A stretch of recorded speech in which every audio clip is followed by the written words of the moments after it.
out. Gonna tailwind up. I'm actually gonna U-turn. Right out to you. And I'm just gonna throw off a Shadow Ball. Wow, 28. 28. I don't think I kill anything, so I'm just going to go for Tailwind here. This is not a matchup that's looking that great for me, guys. I did not mean to click that. Click this. Okay, we can Encore them, which is cool at least. As they go Dirge. I want to get up a Tailwind. All right, I'm in. I'm here now. Get out of there. Dead. One. Come on. There's no way this Zen Headbutt kills, right? It might. I feel like it might. Oh my god. Rampardos. Oh my goodness. Rampardos. What the hell, bro? Dude. That was a +1 defense Za. A +1 defense Za, bro. You can't be serious right now, man. Goodbye. Too bad I don't have like any guy left. Yeah, I don't have any guy left. Like if I had Whimsicott, I would have sacked this and then win the game with that guy. So the Assault Vest guy put in some crazy work into me. Let's get another game. Okay, this is a team. This is the team. I'm leading off with you. I'm leading off with you. I'm assuming an Endeavor is about to happen to me. Sturdy Endeavor Shalbell. Uh-oh. Wait, who cares? I also could have ran Rampardos, to be honest. I think I'm just going to destroy something right now with Poltergeist. Yeah, they get their Sturdy. They taunt me. Who cares? I'm pretty positive I can go for Shadow Sneak and two-shot something with Sword of Ruin. I'll just go for that. I don't want to take the 0.4% chance of a Cellar to kill me. I don't know why I said it was kill me. It was not going to do anything at all. Mr. Drought comes out. Ooh. Tentacruel is still a good pivot. You kind of kill everybody. I'll just get my chip. It's fine. Yeah, they fire punch me there. Are you Scarf? I feel like it doesn't matter. As long as I KO you and I can get up. I get up the Tailwind in front of somebody. They do have Kricketune. I got to watch out. That's Brody. All right, we're going to get the Tailwind here. We'll get hit with the Torch Song, I assume. And I'm going to bring out Death. Well, look at their team. They have one person naturally faster than me. And the rest are going to go crazy. I mean, I got to hit my moves. But like, me and Raparo, we go way back. Oh my god, it's Chlorophyll. 474. Okay, let's hope you're not faster than me. You're not timid. Let's hope you're not timid. Ramparos and I do go way back, but we had our differences during the 9th era.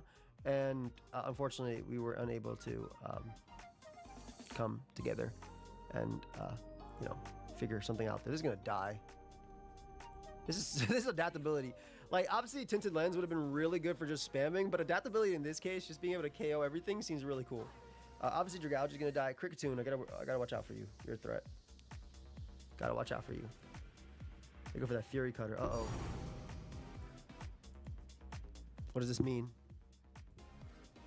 Uh-oh. Hold up. Okay, let me be smart about this, right? I'm gonna go you. I'm gonna Moonblast. Obviously, their Fury Cutter is getting extremely strong, but it doesn't have anything. 54 for an unboosted. I love you, Kricketune. All right, Psyshock twice should win the game. What if they're Jolly? Like, I don't think you can be Chlorophyll on 2 Pokemon. I'm pretty sure, you know, you're limited to 1. But that game got insanely close. Beads of Ruin. That doesn't matter, fam. I have Adapt. All right, that game got really, really, really close. Hoopa hadn't been doing anything the entire video, and now just, you know, now Hoopa just came in and just killed everybody. So hell yeah, let's keep going. Okay, it looks like we're fighting Windrider, the team. A lot of threats. How do I lead? Whoa. Thing is, like, I'm worried about Shift Tree and stuff like that because of Tailwind. Sword of Ruin Brambleghast guy with natural Wind Rider also just kills every mon on their team. Like even Shiftry doesn't like this. I'll do that. What do they lean off with? Like, are they leaning off with their defensive mons? Dude, I'm just going Brambleghast. I don't like, yeah, this mon came out. I feel like this kills most of the time, and I want to go for it. I'm adamant life orb, bro. Yeah, like, get out. Berserker, who are you? Meowth? No. That's right. Who's next? All right, so we got rid of one threat. Uh-oh, demon came out. This demon about to kill me. Okay. We go U on the knock, which I'm okay with. I'm actually just going to U-turn out immediately, mainly because their switch-ins include Slowking and... Oh, boy. Okay, they have an attack raise, which is fine. I didn't think they'd go for that, but I know that Whimsicott takes every hit. Okay, I'm okay with this. I'm definitely okay with this. They're Wind Rider too. Oh. My Tailwind doesn't actually help me because their Dragon Claw goes stupid into me. So I'm just going to sack Hoopa. Which I guess not even a sack. Let's go.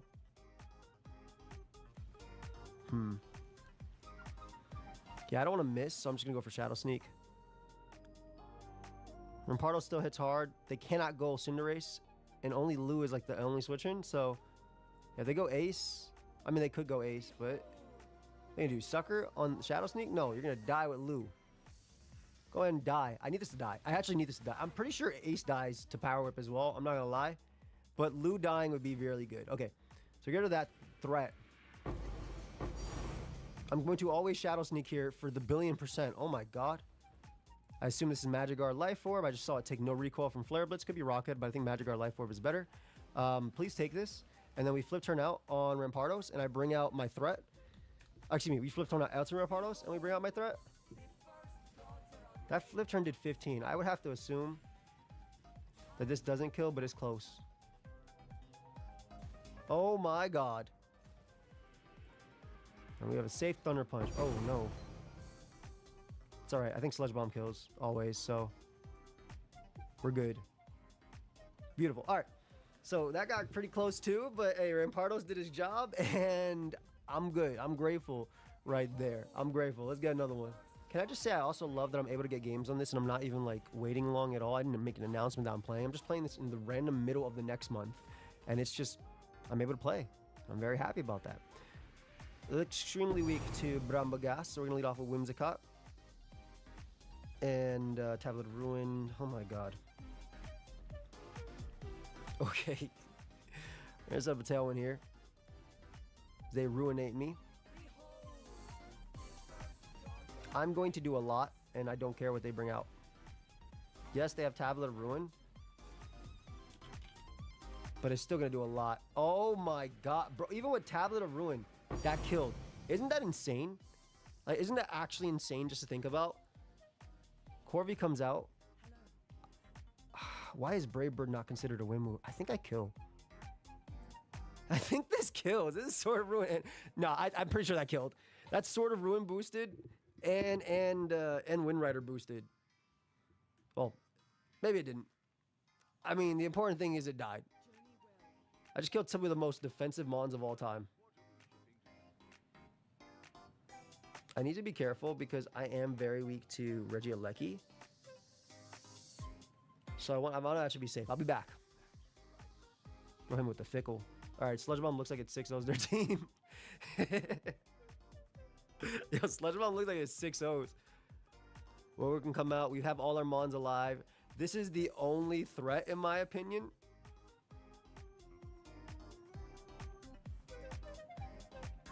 Let's just Supercell Slam. Should be careful, but this will always be able to dodge extreme speed too if it's like innate ability. Oh my gosh, Tentacruel, AV Tentacruel, you're the GOAT, man. Just taking everything. Drapple comes back out, gonna take some beautiful damage. Ooh, 52. Oh, 54. Okay, that's okay. I don't mind. I mean, there's not like there's any switching to Sludge Bomb on their team. I feel like the whole team, this video is putting in a lot of work, but I mean, I'm especially proud of Rampardos for what it was able to do. I hope they die here, which is okay. Pulse Switch at 33. I should be careful. You're good in the hat. You're in range of Shadow Sneak always, but I don't know about your Glaciate ability. Rampardos is just a cool Pokemon. So all my mons are pretty cool here, I'm not gonna lie. Let's just switch to you. You extreme speed? If you're not, I get a Tailwind up. I don't know if that matters. Yeah, go and go for that again. Wasn't super effective either, so I can Encore them into that. Bring on my Demon, and I think I win. I think that's it. Shadow Sneak sends us flying. Shadow Sneak actually sends everything on their team is 2-shot by Shadow Sneak easily. Shadow Sneak does like 80, well probably like 70 to Ogerpon, and then Hatterene's taking 1,000,000,000% from Shadow Sneak. Yeah, you're gone. I'm just gonna go for Shadow Sneak into Ogerpon because I feel like it, and I think it's a fun move to go for. Go. I think Shadow Sneak just kills you if you're not super defensive. Yeah, dude, what is this? Yo, Brambleghast is yo, Wind Rider hand. What is this damage, man? Lizard TikTok. Oh man, sounds like a place I don't want. So Wind Rider, Sword of Ruin actually cancel each other out, which is interesting here. There we go. I could miss, so I'm gonna go for Tailwind.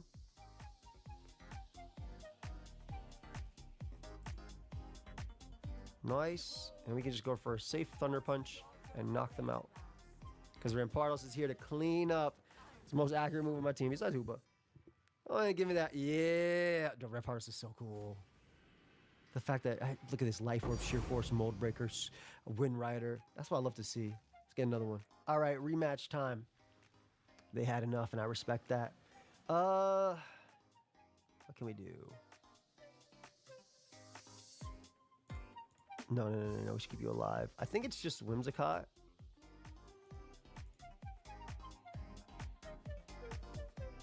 So I think I just Moonblast. I'll tell one of my own.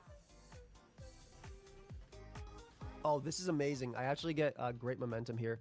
And, I mean, last time they weren't that offensive on... They weren't faster than me, I think, on Brambleghast. I don't think they were faster than this guy, but... Whatever, man. I'm bringing out Hoopa. Hoopla! They'll always go like Cinderace, but... They go Araquanid, which is interesting. Are you getting up Sticky Web after? Okay.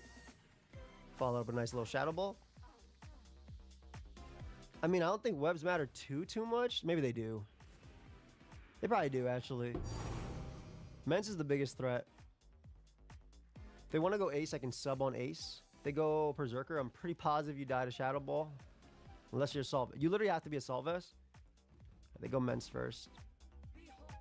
I think Shadow Ball and Psyshock hit about the same. You're probably bulky Mence, yep. Like seeing as how last time I outsped you. Ooh. We can Encore them into a move for later just in case we're going to lose. Do I want to keep you alive because you're really good into Pecharunt? Yes. Do I think I have a choice though? If they go for Dragon Claw, I can Encore them. Let's try going Whimsicott. They went for Dual Wing Beak, which is a good play. That Tailwind should affect me. That Tailwind should affect me, man. Per Demon comes out. Dude, I might be faster than you. Oh, wait, no. What am I saying? Okay. Go down. Ironhead does a lot. Does Ironhead KO Tentacruel with all the stacks that it has? I feel like it does. But if it does... Oh, I have Clear Body. What am I saying? I'm good. I'm knocking here just in case they go Pecharunt. Perfect. Okay. So we get big damage on Pecharunt. We get a flip turn now. No. Doesn't work, buddy. I'm going to go for Bleak Wind here. Beautiful. Okay, so we got the chip we need. Oh, look at me. Look at my Defiant. Yo. All right, we have Pecharunt low, which is what I wanted. Right, Ace gets to come out and kind of click buttons. Flare Blitz is going to destroy me. Only 25% of the time, right? No, I lied. I'll sack you. Unfortunately, this is Rampardo's sack. Well, goodbye. They had to do that just in case, huh? I'll flip turn here on Petrant.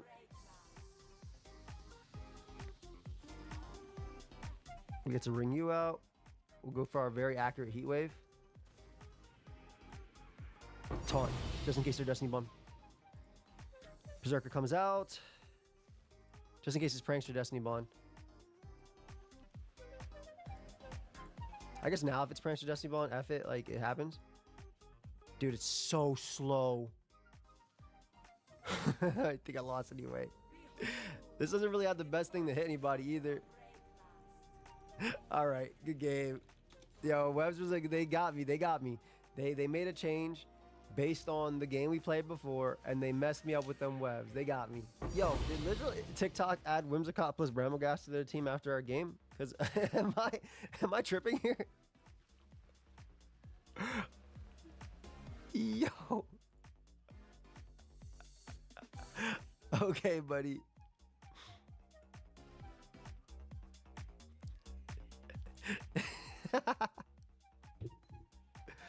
Oh man, that's actually so funny. Okay, so they get Jack it out, which is good. So they literally added the same thing as me. That's actually funny. They saw it pop off into them, and they're like, "Yo, that Bond? I gotta tell the lizards. I gotta tell the reptiles." This is a really interesting initial pivot, considering I get my I get the U-turn off, or I get the switch out, which is really, really nice. This guy's really strong to their team too, like exceptionally strong.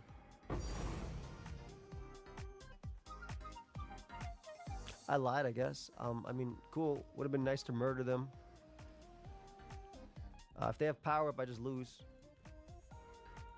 That's nice. Yo, Bleakman just got a kill. That guy had no switch-ins. Cool.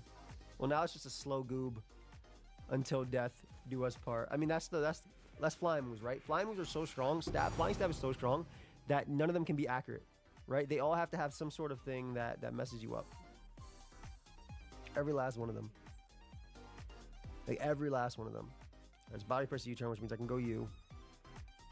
Then I go Ogre Pawn again, which somehow counters me, I guess. I just don't have enough, I think, to win, but I can try. Okay, they go for that, which is fine. I'm never going to give them the free Brambleghast switch-in. Yeah, I'm not going to give them the free Brambleghast switch-in. They're obviously trying to go for Tailwind and set up as a means to beat me. I'm just going to go out to my like slow mons or my weaker mons that don't actually do a lot of damage. I can go for knockoff actually here. Just in case they go hard Bramble. It's going to do a lot. They got Liquid Ooze, which is unfortunate. I actually want to switch. Yeah, I want to switch here. Will they get one kill? No, I want no kills. Oh, so they literally can't touch me. Okay, perfect. So I can U-turn here. I KO them. There's no Tailwind. If they bring out Corviknight, I'll go Rampardos and just click Fire Punch and get my kill.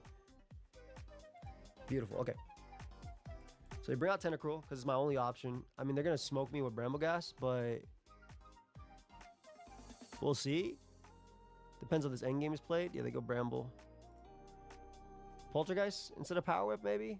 Question mark? Come on. I'm okay with that. We encore them. Encore them always. Beautiful. I get up a Tailwind here. This is really tough. Like, I'm really trying to maneuver this endgame.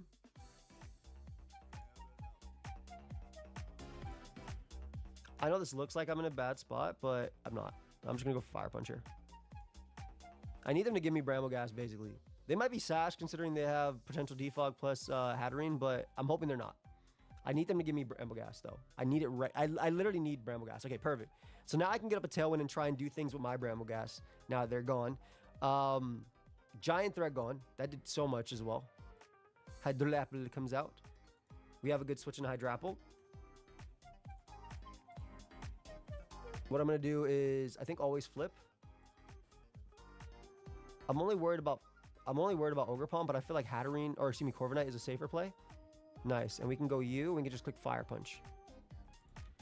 Fire Punch picks up the KO. I think with Life Orb Sheer Force, it should. Yeah, for sure.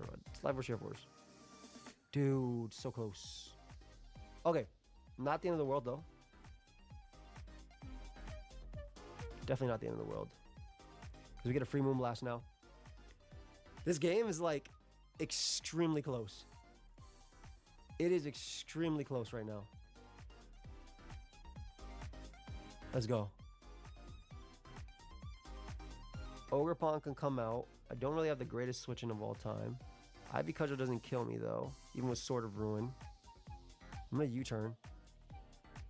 Because I assume they're gonna do the same and I can get a Poltergeist off. If they go Hatterene, I get a strong Poltergeist off. Beautiful. Okay. Actually, why would I go for Poltergeist when I could just go for Shadow Ball? Get my kill. I think we have our win con, but it's gonna be close in an endgame. I mean, there's no Shadow Ball switchings. They're gonna go Ogerpon now and kill me. I'm up 4-2, but I can't Oko. I can't Oko this guy, which is really unfortunate. Okay, they went out to that guy though, even though I couldn't Oko it. I don't know why they went out to this guy. It doesn't kill me or anything. This was not the play. This was not the play. For sure, this was not the play. They definitely should have just went Ogerpon there, because now they just gave me the. Hey, I'll take the free KO. I will take it. Don't get me wrong. I'll take that free KO. I'll take it. All right, Ivy Cudgel. I'm just gonna get my Sludge Bomb damage. That way I can click Shadow Sneak and win. If they don't have power up, they can't kill me. So. And Horn Leech is actually bad for them. Yeah, this makes more sense. Go for the super crit move. Let me get all my damage on you. Beautiful. I'm gonna end it at +1. I'm gonna end it at +1. Because if they do anything crazy, I can just Encore them into it. And then we're in a good spot. And Brambleghast can just Shadow Sneak. I love that they said, yo, you messed me up with Brambleghast last time. So I'm going to add Brambleghast Whimsicott of my own. I love that. I absolutely love that. I think that's a cool way to play, especially when you're testing. But we're gonna leave it at that. Hope y'all enjoyed. It was cool to play Pokebillies AA. I'll probably be playing it again. Let me know if you want to see me play it again. And yeah, if you guys want to pick up the merch and support me, like I said, I'm making 100% of the profits, which is pretty freaking crazy. But eventually use the GOAT, and they've always worked with me. This is Hydration, but if you get anything caffeinated 18 plus, but this is Hydration. They do have a sticker, Team Poke Game shirt, a whole lot of stuff. Feel free to check it out. And also, you know, you get to put in your Pokemon and stuff for a tournament. That basically I get to randomize, like randomly pick a Mon from like that. You know, there's a whole like page down below that you can read. But yeah, I'll see ya.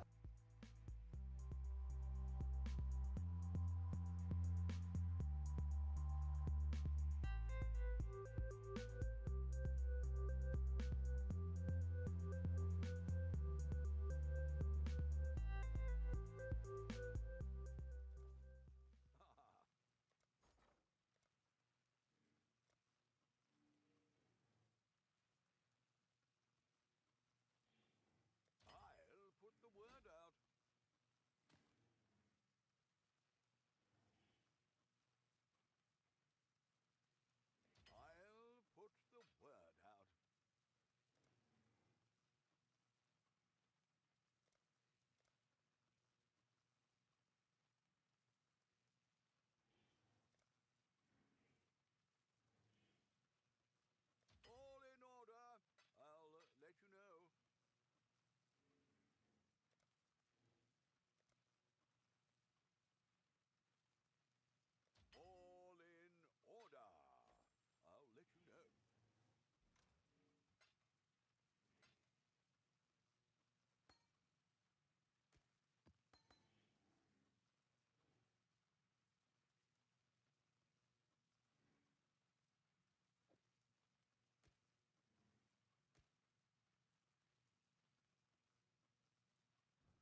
Spyro is a game that millions around the world grew up playing.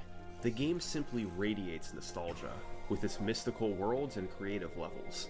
But today, I want to take you back to just 3 months after its original release. In December 1998, Next Generation magazine interviewed the president of Universal Interactive, a man named Mark Cerny. Mark's company helped develop Spyro, and he was asked several typical questions about designing the game. But there was something very interesting that he revealed in this interview. Mark Cerny, the president of the company that made Spyro, completed the first ever speedrun of the game. Mark said the following: "I've reached and beaten Gnasty Gnorc in 105 minutes.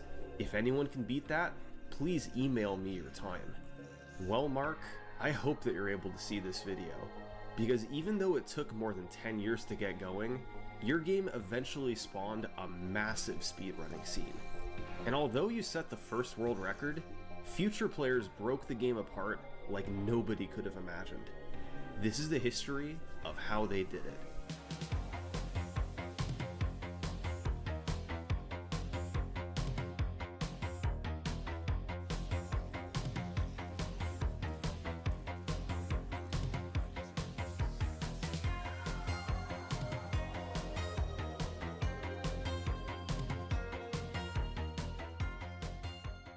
And now a word from this video's sponsor, Rocket Money.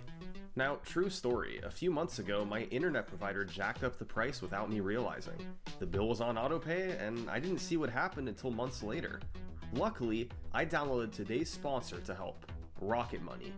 Rocket Money is an all-in-one personal finance app that can manage your subscriptions, negotiate your bills, and speedrun activity over the next decade. This isn't too surprising since speedrunning as a whole was an obscure hobby at the time. However, this changed in 2010 with the emergence of Speed Demos Archive. SDA was a website that accepted and verified high-quality speedruns, where community members could gather to discuss their runs. Spyro was a popular topic in the early days of SDA. There were lots of posts talking about theoretical speedruns, how you'd have to route everything out. Sometimes, forum goers would casually mention how fast they beat the game, after routing a bit and doing an attempt to go fast. A couple claims from Epic Fail 7 beat Mark Cerny's time. Then, there was a speedrunning tournament where the finals involved racing to complete Spyro 1. 2 runners faced off, but the only one to finish was a speedrunner named Luke RF44. It's unclear if his time of 1 hour, 17 minutes, and 7 seconds was officially a world record. Finally, in June 2010, a group of SDA members were trying to figure out the fastest route through the game. One runner, named Laponier36, did a test run to see what sort of time he could get. His 1:13.09 was good, but had plenty of mistakes, self-admitted by Laponier. It was really just practice to see if his run was viable and how fast it could be. In the comments section of his run was a post by someone named Cotot, who had these amazing words for Laponier. "To be perfectly honest with you, I think I can easily beat your time with no practice whatsoever. You really need to get your act together. Oh well, you've inspired me to beat you now, so expect an upload." This is one of the best YouTube comments I've ever read, and perhaps the best part about it, Cotot actually backed up his claim. Later that year, Cotot submitted his speedrun of Spyro to SDA. He was faster than Laponier by nearly 12 minutes. He'd constructed a brilliant route through the game, which he wrote about in great detail in the run comments on SDA. So, a quick overview for those who are new to Spyro.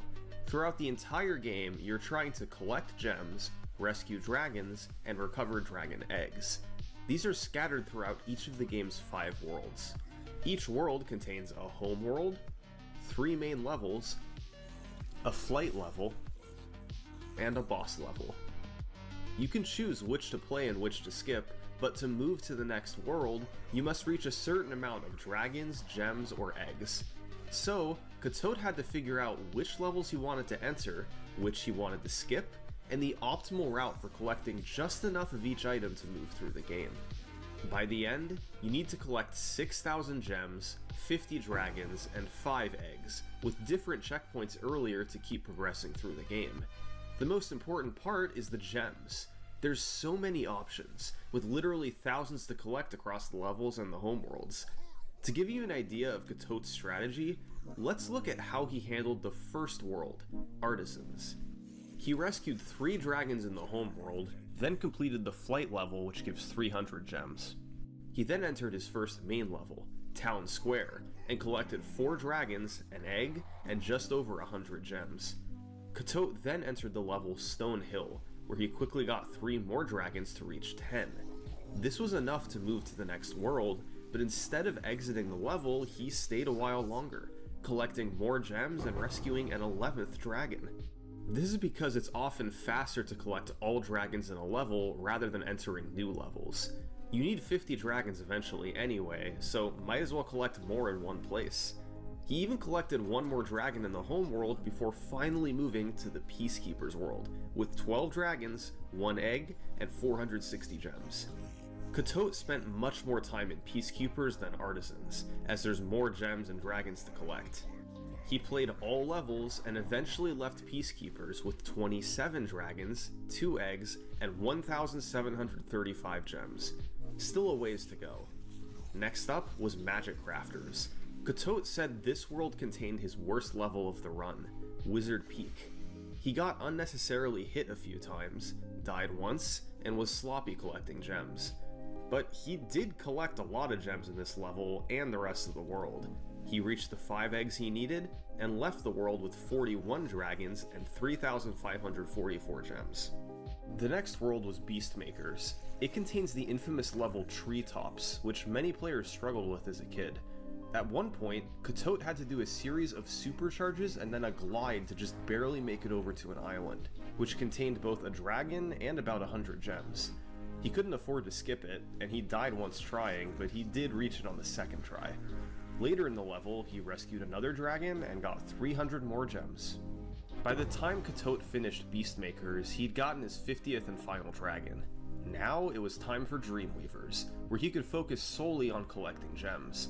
Katote entered Haunted Towers, Icy Flight, and the boss level for gems. Once he defeated Jacques, he reached 6,000.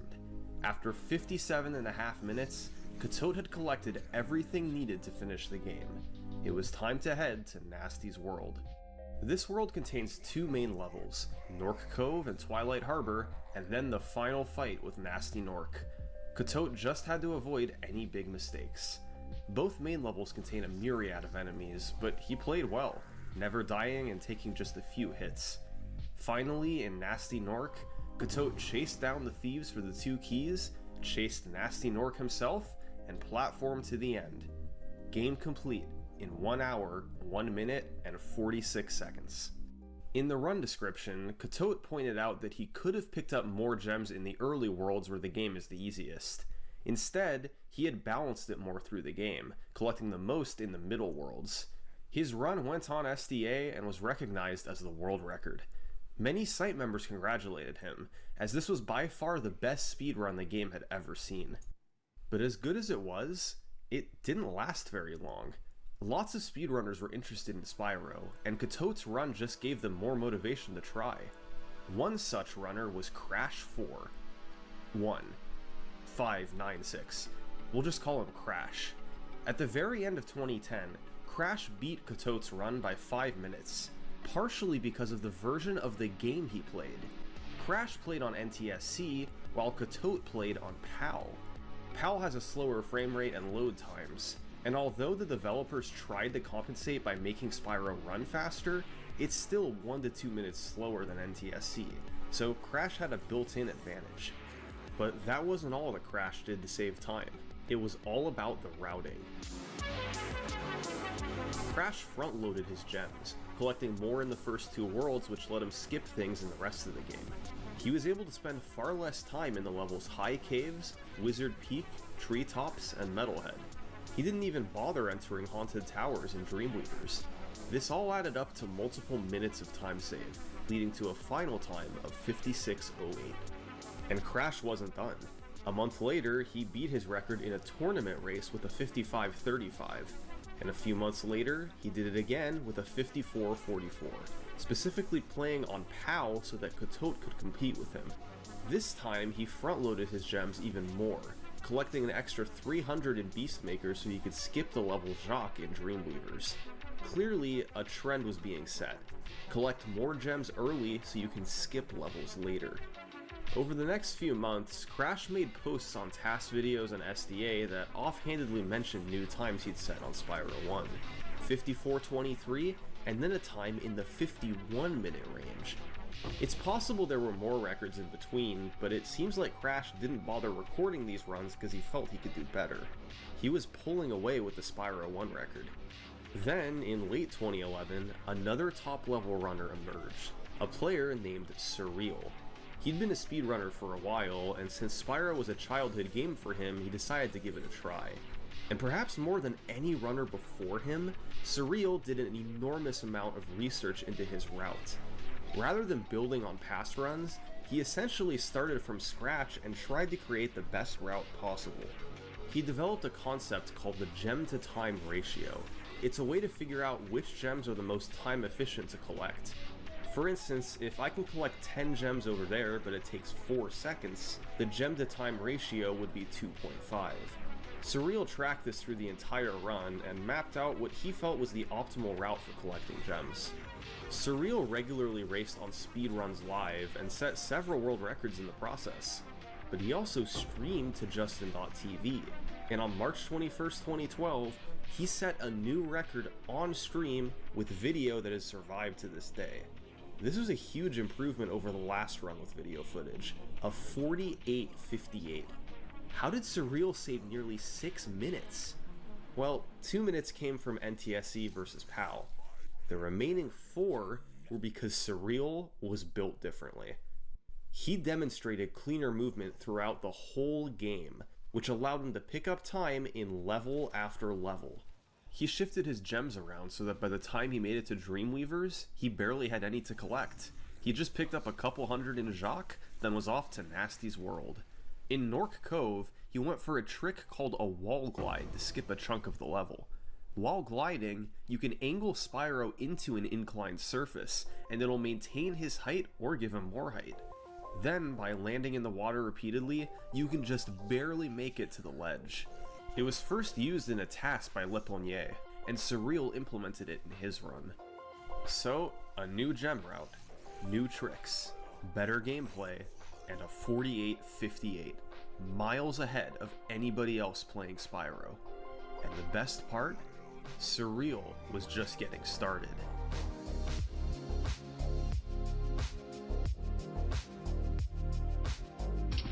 Yes, dude.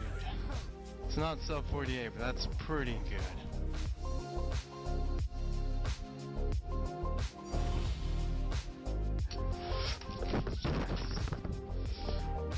Yes, dude.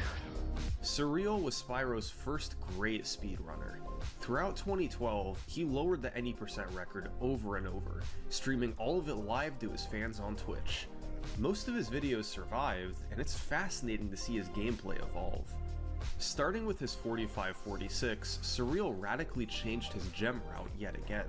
It had long been known that the flight level in Dreamweavers was faster than the one in Artisans by about 15 seconds. However, guards are blocking the Dreamweaver's flight level, and you normally have to use the laser cannon to defeat them. But Surreal found that while rising from a jump, your momentum is preserved after getting hit, so you can get extra height and glide over the guards. This meant Surreal could switch around which flight level he played, and spend barely any time in Artisans at all. With a new route, Surreal kept the records coming, and as he did, he became more and more nonchalant. I don't That's a understand world how record. such a bad... Finally, after more than a year of record improvements, Surreal got the run he was looking for on November 1st, 2012. A record filled with all the new tricks from the past several months. In Town Square, he did a tricky jump where he angled Spyro out to the side, then back toward the ledge, and finally charged to reach solid ground. Runners call it a ledge grind, and it allowed him to reach the upper area without having to go all the way around. Just before entering Crystal Flight in Magic Crafters, Surreal performed a trick called Boldar Skip. Normally when you rescue a dragon, a cutscene plays before you're able to move again. One potential exception is the dragon Boldar. By manipulating the camera away from him, then entering Crystal Flight from the opposite side, you can contact Boldar just before truly entering the level and be credited with rescuing him. No cutscene necessary. In Treetops, Surreal repeatedly used the supercharge ramps to reach islands early, tricks that a casual player wouldn't even think of. All these tricks and more led to a strong 44.08, capping off a streak of 11 straight records from Surreal. He submitted the run to SDA and received positive feedback from both the site verifiers and his peers. Small mistakes made a 43-minute run seem possible, but all agreed that this was an amazing world record. By early 2013, Spyro was one of the fastest growing speed games in the world. Speedrunning as a whole was quite small, but compared to other popular games, Spyro 1 was thriving. So much so that just a few months after his 44.08, Surreal already had 2 new competitors. The first was a player named Saboom. Saboom regularly raced Surreal in 2012, and while Surreal set the records, Saboom improved just behind him. Well, in January 2013, Saboom broke through and got the first 43 in Spyro history. Although it was streamed live to his Twitch account, the footage has since disappeared and can't be viewed today. This was the first time in over a year that Surreal wasn't the record holder.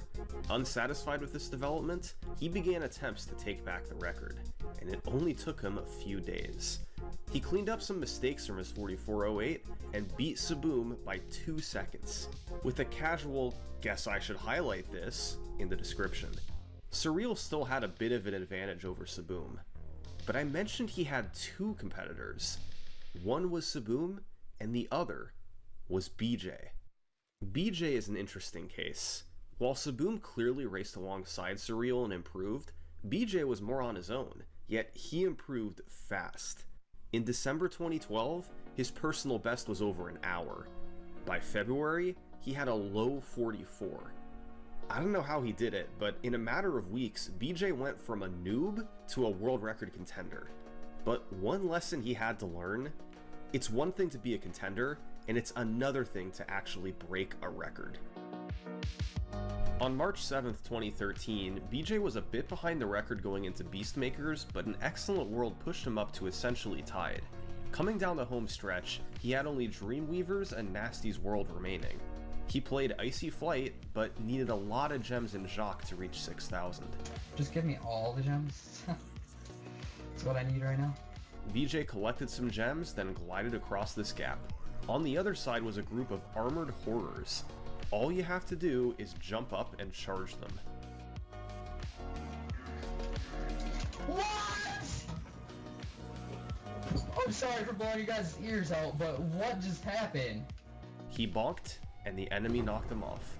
Run over. No matter, a month later, he had an even better chance. BJ kept it close with the record through Beastmakers, then pulled ahead in Dreamweavers. He was on pace for a 43.4x with just 3 levels to go.